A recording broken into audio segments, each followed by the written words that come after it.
nangangamusta po ang ating mga kababayang Pilipino? Kamusta na po daw kayo, yung health po ninyo? At kailan po kayo inaasahan na makikita nila ulit dito sa Pilipinas?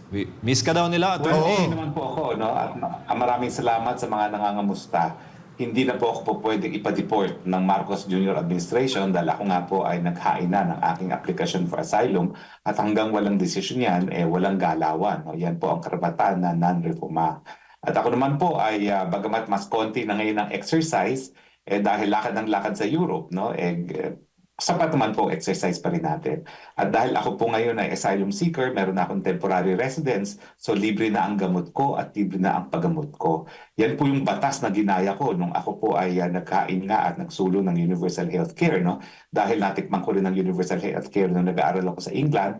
So pangalawang beses ko nang nakikinabang sa universal healthcare at nakakalungkot na bagamat naisulong na natin yung batas para sa Pilipinas, linalamo ng mga buwaya ang pondo ng universal healthcare. Kaya nga po maiyak-iyak ako nang binigay sa akin ng lahat ng gamot ko na isang buwan na ni isang kusing, wala po akong ginasto. Sana magkaroon na rin ng katuparan yung ating universal healthcare dyan sa Pilipinas.